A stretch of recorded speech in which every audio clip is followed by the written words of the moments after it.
Hey guys, Cameron here with Emerson Property Management. Every week I bring you tools, tactics, strategies, lessons I've learned, things that have helped me build up a sizable portfolio in about 2 years and now manage that portfolio. You guys can tell there's a little bit different setup. So if you see I'm looking here, I'm actually looking at myself, but my webcam's up here, so I don't really, I'm trying to get used to this new layout, get a bit more fancy. Let's see if this actually helps out at all. So today, after all that nonsense, I want to talk about a book I read recently, which I thought was pretty good. It's called The Unofficial Guide to Managing Rental Property by Melissa Prandi. She's a master property manager. I can't remember the exact designation, but that means that you've managed like hundreds or maybe even thousands of properties.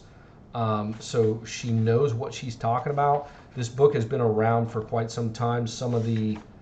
It's copyright in 2005. Some of this is nonsense. It's old, it's outdated, it's antiquated.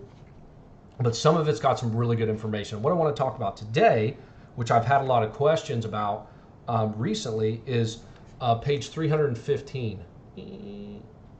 It's called Interviewing a Property Management Company. So I'm stealing this directly out of this. You guys can either buy this book and read these, or I'm just going to go talk through them really briefly in a short video, and you guys can listen to them. And if you're interviewing a property manager, these are the questions you're gonna want to ask, and I'll just talk about each one. There's about 24 of them, so I don't know if we'll cover all of them, but I'll give you my 2 cents about them. But again, this is Melissa Prandi, an Unofficial Guide to Managing Rental Properties. Very good book. If you guys are into self-managing and want to do that, this is where you'll be.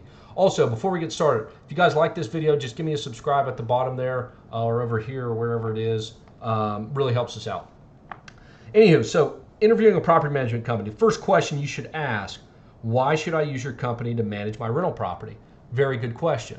Some people, usually it's a loaded question. Some people will say, well, because we're the best company, because blah, blah, blah, but they'll play to their strengths. Hey, we're local. Hey, we're a big company. We have thousands of these units. Hey, we got one right down the street. So this could lead to some good information. It could not, but it's a good question to ask. The other one, how long have you been in residential property management business?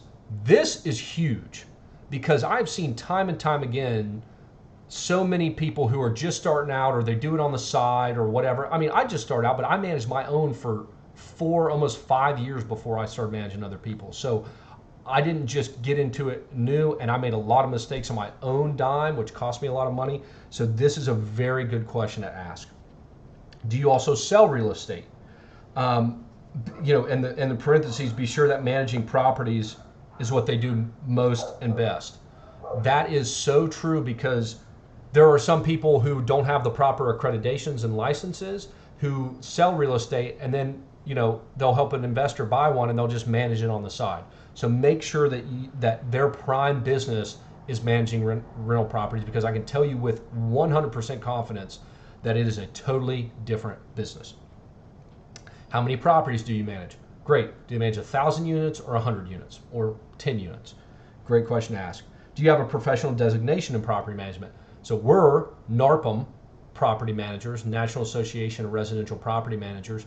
That would be, you have the regular realtor code of ethics and standards. NARPM goes a little bit above and beyond that. So make sure that they do have the proper standards. Just because they're an agent doesn't mean that they can manage property. There's certain licenses.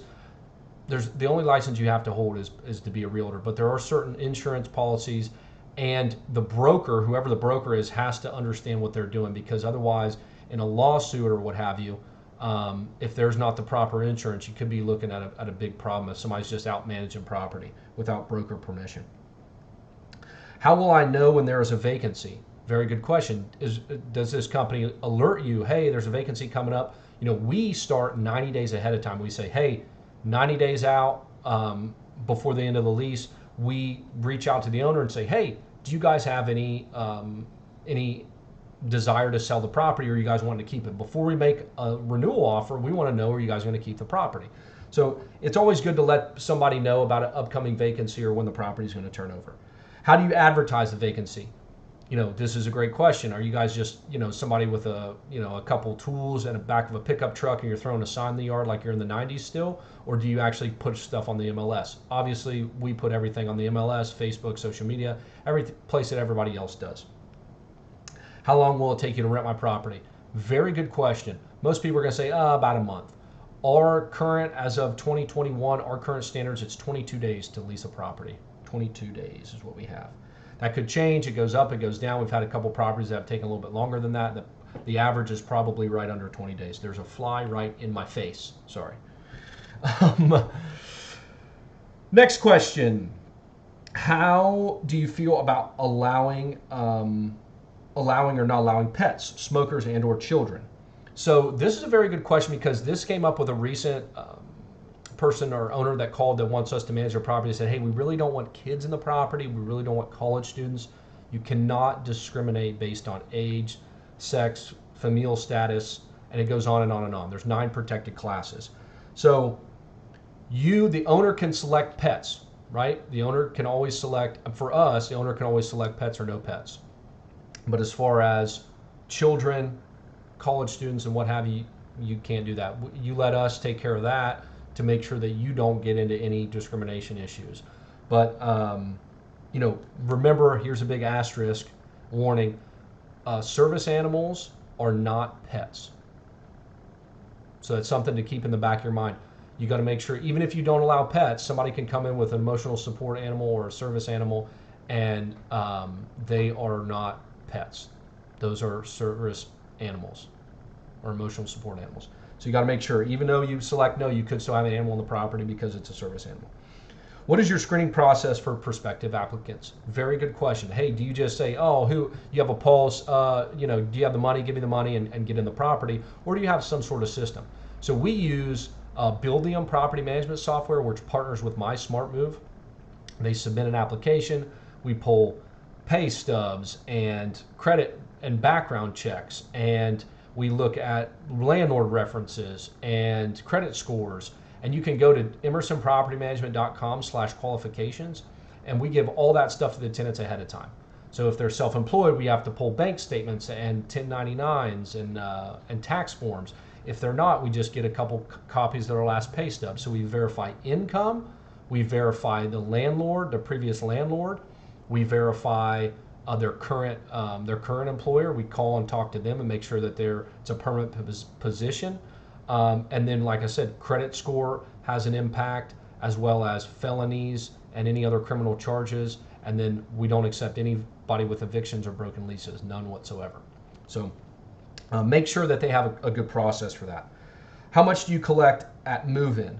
So this is a good question. In California, and I believe Melissa manages a lot of properties in California, you'll do first month's, last month's rent, all sorts of crazy amounts. So you might have a $5,000 or $10,000 payment due when you move into one of their properties. For us, we make sure that we need the security deposit within 24 hours of being approved, and then we need the first month's rent prior to moving in. So we will never let somebody ever move into a property until they have paid a full first month's rent. Here's a quick tip for you. Now this could save you a lot of time, money, and headache. Okay, if you have a tenant who's moving in on like the 20th, the 25th of the month, they'll say, oh, well, my prorated amount for the month is $200. You take the $1,000 or $1,500 they're due for the whole month, and you say, okay, it's $16 a day or $25 a day or whatever, and then they're in there for the last 10 days of the month. That's $200, $250, whatever it is. So they'll say, well, I just owe the $250 before I get on the property. Never ever do that. You always, and we always collect the full first month's rent. So if they move in on the 20th, we need a full month's rent, $1,500, $1,000, whatever the full month rent is. And then on the first, they only owe the prorated rent. Now, why do we do this? Because that prevents people from just moving into the property for $200, staying in there for 6 or 8 weeks, and we can't evict them. We've only got the security deposit. I mean, we evict them, but we didn't get any money. We got a $200 prorated amount, and then we've got their security deposit. So by the time we get them out, if they've beaten up the place or whatever, we're in a jam. So always collect a full first month's rent before you let anybody in the property. What is a security deposit? Very good question. Here in Houston, the standard is 1 month's rent. I've seen some programs that are doing some different things, but we always collect first month's rent. That's pretty standard. How much do you charge for monthly management? So this is a very good question because that's what you're going to see every month. So what is the management fee? People do a percentage basis or a flat fee basis. If you're percentage, you go between 8 and 12%. I've seen some companies go as low as 6. Usually it's for big people with bigger portfolios. However, on a flat fee, I've seen everything from $75 to even, I think the lowest I saw was 75 to several $100s a month. For us, we do a flat fee, so our a la carte service at the time of this recording is $125 a month, and then we have a classic and professional service that goes $249 and $399. There's different things involved in those, but make sure you do know what you're getting charged every month. What are your leasing fees, and what do those fees include? So I'll tell you what, guys, since we're getting a little long in this video, I'll answer this question, and then I'm gonna break it off and we'll do a part 2. So what are your leasing fees and what do those fees include? So how are they leasing your property? What does that cost you? Texas, or lease Houston, Greater Houston in general, is usually 1 month's lease fee. That's a full first month of rent. So if it's $1,000, it'll be a $1,000 lease fee. Half of that usually goes to the tenant's agent. Half of that goes to the management company. We charge a full month's lease. I've seen people charge less. I've seen people charge 75% of the first month. I've never seen really a flat fee on that. 75 is the lowest I've seen on that. So this is part 1, guys. I'll catch you in part 2 next week. Thanks, y'all.